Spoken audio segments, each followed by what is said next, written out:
Kesimpulannya apa? Kita memperingati kenaikan Yesus.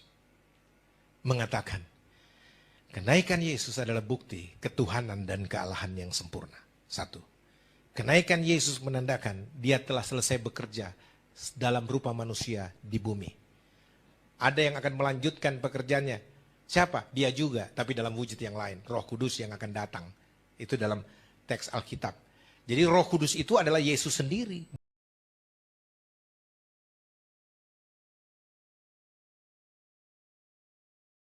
Dalam wujud roh yang kudus, yang berdiam dalam diri manusia untuk mengejawantahkan, menggenapi nubuatan keimanuelan Yesus. Dengar baik-baik, untuk menggenapi nubuatan keimanuelan Yesus. Yesus dikatakan dia Immanuel, Allah yang menyertai kita senantiasa.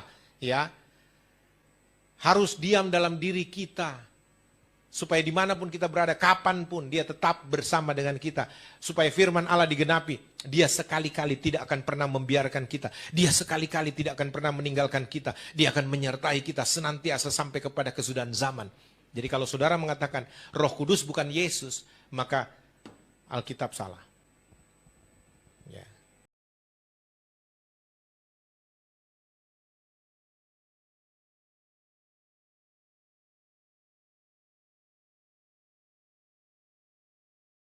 Teologi ini bikin ngaco, hati-hati loh.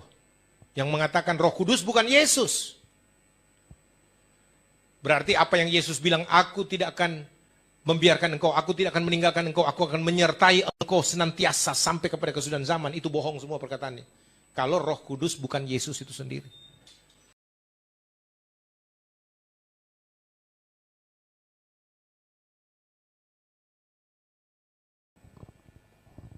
Jadi Roh Kudus itulah Yesus yang Immanuel, yang senantiasa menyertai kita sampai kepada kesudahan zaman.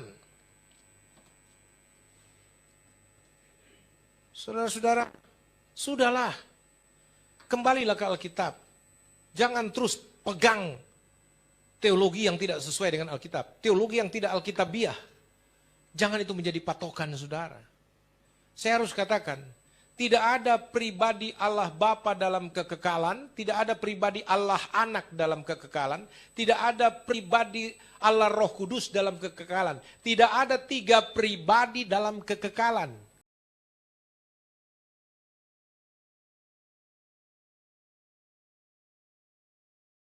Dengan fungsi masing-masing yang berbeda-beda. Allah Bapa berfungsi menciptakan langit dan bumi serta segala isinya. Ya, ketika manusia jatuh ke dalam dosa, Allah Anak bertugas turun menebus. Dan kemudian Allah Roh Kudus yang bertugas menjaga karya yang sudah dilakukan oleh Allah Anak. Kalau mau bicara seperti ini, saya dulu pengajar Tritunggal, bro.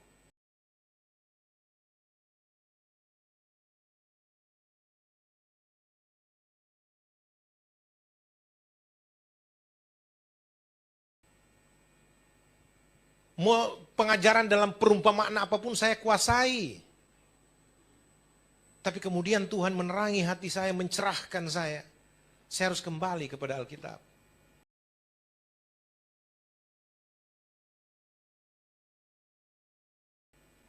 Ya, itulah cuplikan dari khotbah Pak Yosua Teu.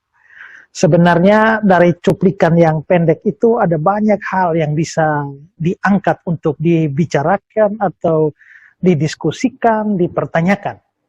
Tapi saya hanya mau konsentrasi saja pada satu poin saja, yakni ketika Pak Yosua Teu mengatakan bahwa Yesus itu ya Roh Kudus itu, atau Roh Kudus itu ya Yesus itu.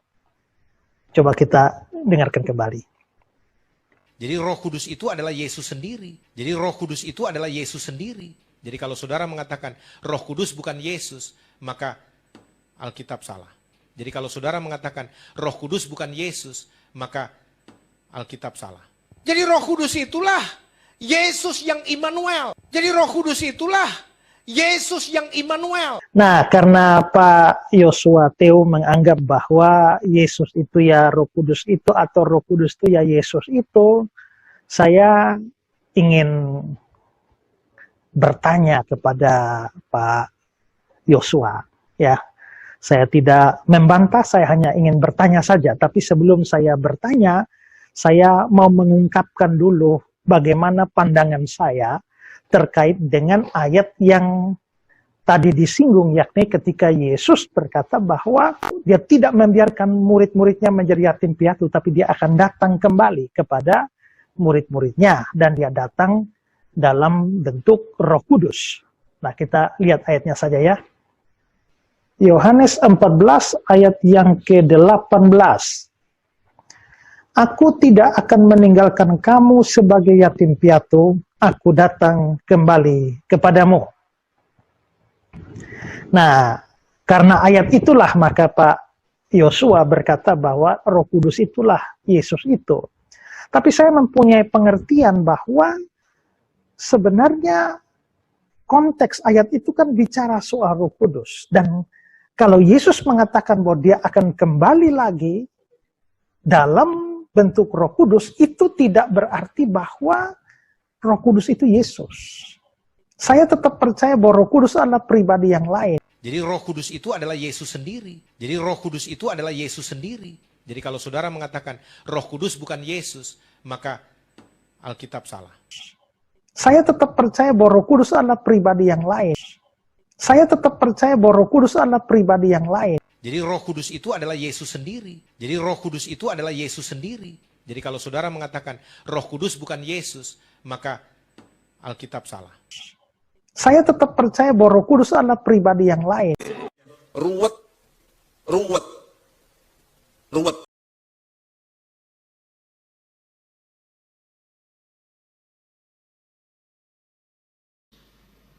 Jadi kalau kita membaca Alkitab menemukan kata Allah, asumsi kita itu Yesus termasuk di dalamnya. Tidak, ini Bapa. Bicara seperti ini berat sebenarnya, saudara. Berat. Karena konsep orang sudah salah. Alkitab ini kita bakar. Ini pendeta goblok. Pendeta bodoh. Ruwet.